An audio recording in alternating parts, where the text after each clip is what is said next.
Hello everyone, I'm Dr. Ramesh, and in this video I will discuss about the de Broglie hypothesis of the wave nature of light. The de Broglie hypothesis also opens up many possibilities for thinking outside of the box. His assumption gave rise to a major direction of new physics known as today quantum mechanics. We are enjoying the benefits of electron diffraction or neutron diffraction based on his assumption only. We may examine the structure and arrangement of atoms in materials using electron and neutron diffraction. People believed that light traveled in the form of a wave before the discovery of the photoelectric effect. And there are many experimental evidences related to the wave existence of light, such as interference, diffraction, and polarization, among others. However, after the proofs of the photoelectric effect and the Compton effect, the scientific community perspective on the origin of light has totally changed, and they are willing to consider the duality. That is, light has both particle and wave natures. In some cases, light behaves like a particle, while in others, it behaves like a wave.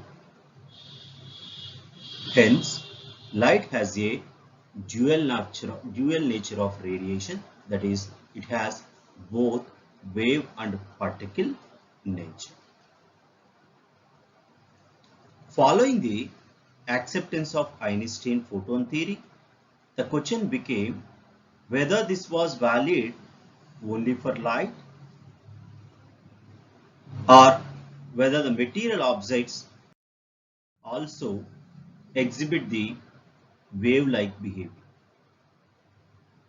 De Broglie believed that massless photons as well as massive particles must satisfy one common set of relations that connect the energy E with the frequency and the linear momentum with the wavelength.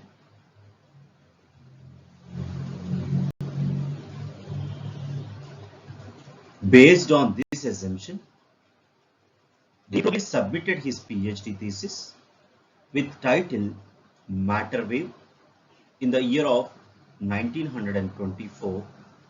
According to the de Broglie hypothesis, every moving particle is associated with a wave, and that wave is called matter wave, and the wavelength of the associated wave is called as matter wave wavelength. And de Broglie specifically proposed that frequency and the linear momentum, frequency and the wavelength can be associated with an electron energy and movement.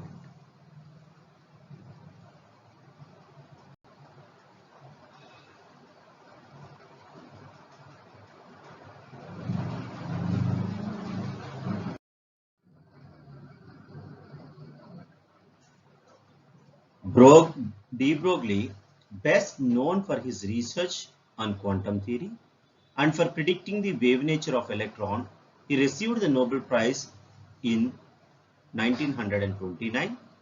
The Nobel Prize is also awarded to the researchers who prove the existence of matter waves.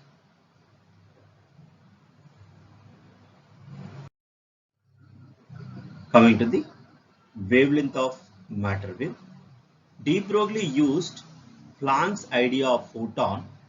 When radiation vibrating with frequency, then energy is equivalent to h nu, and if radiation taken as particle, then its energy is given by Einstein, and it is equal to the E equivalent to m into c square. Both are related to the energy, One is related to the wave concept, another is related to the particle concept. Then he equate these two, h nu equivalents to mc square, where nu equivalents to c by lambda. Then if you substitute the nu in the above expression, that becomes hc by lambda equivalents to mc square. Then finally cc cancel together, then finally lambda equivalents to h by mc. Here, if the particle is moving other than the light velocity, we have to replace the c with v. Then lambda equivalents to h by mv. But we know that mv is nothing but linear momentum. Then lambda equivalents to h by p. Here, the wavelength is expressed as explained in terms of mass and velocity. In case of other terms, the wavelength is shown like this. Here the lambda is wavelength of the matter wave. Here the p is the linear momentum and h is the Planck's constant, and that value is 6.625 into 10 power minus 34 joule second. In terms of kinetic energy, we know the relation between the kinetic energy and linear momentum. E equivalents to p square by 2m. If you deduce the expression related to the p in terms of kinetic energy, p equivalents to square root of 2me.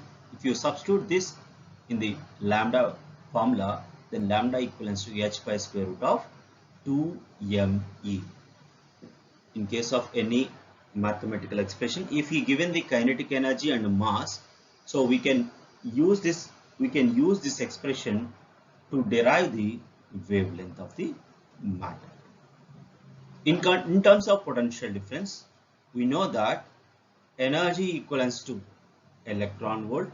Here V is the potential applied to accelerate the electron. Then the gaining kinetic energy of the electron equivalents to E into V. Then lambda equivalents to h by square root of 2meV. Here m is the mass of the particle, E is the charge, V is the potential difference. Coming to the other temperature point of view, for example, when you take in the gas particle, so E equivalents to F by 2 kT. Here F is the degree of freedom. For monoatomic gas, here E equivalents to 3 by 2 kT, because for monoatomic gas the degree of freedom equivalents to F equals to 3, then E equivalents to 3 by 2 kT, then lambda equals to h by square root of 3m kT. The different forms of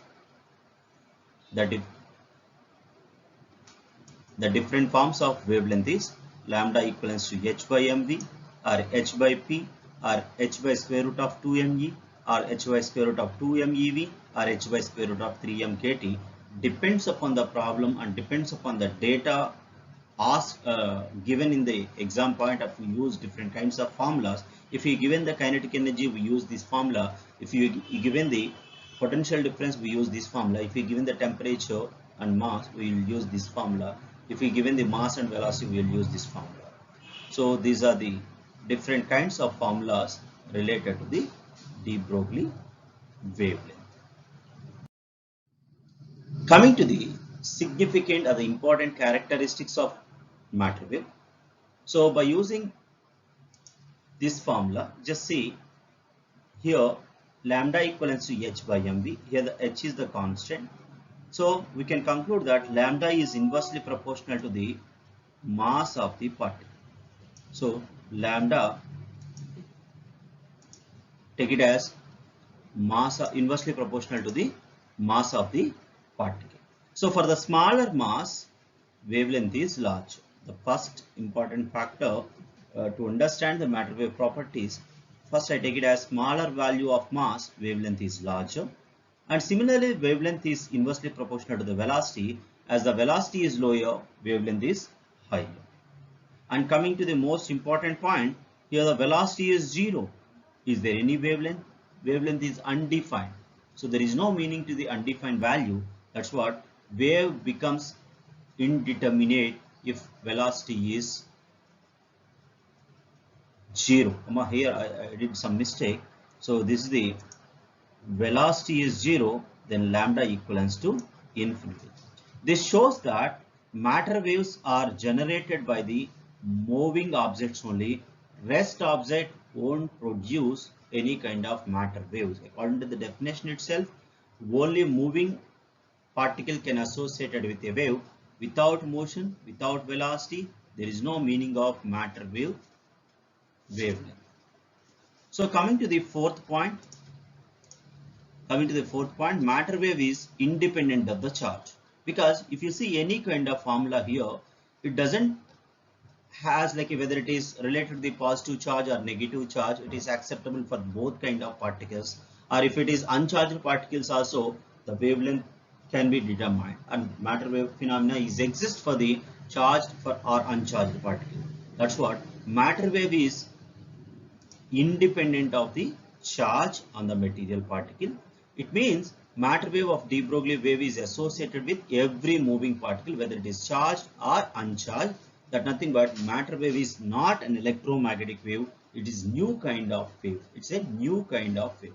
So it's one of the most important characteristics is the velocity of matter wave is greater than the light velocity. The velocity of matter wave, when you derive the expression related to the velocity, so it giving like c square by v, then obviously velocity is doesn't exceed c. That's what the velocity of matter wave is greater than the light wave. So again, the characteristics: smaller value of mass, wavelength is large; lower value of velocity, wavelength is higher; velocity is 0, there is no existence of matter wave. Matter wave can be exist for the both the charged or the uncharged particle. It's not an electromagnetic wave, it's a new kind of wave, and the velocity of matter wave is greater than the light velocity. So this is the related to the concept of matter wave, and it is one of the most important topic in the development of new physics known today as quantum mechanics. Not only he received the Nobel Prize, the existence of the matter wave is proved by Davidson and Germer. He also received the Nobel Prize. That much important is there for the concept related to the assumption. Initially, he assumed that every particle can associate a wave as like light dual nature. Thank you. Thanks for your support.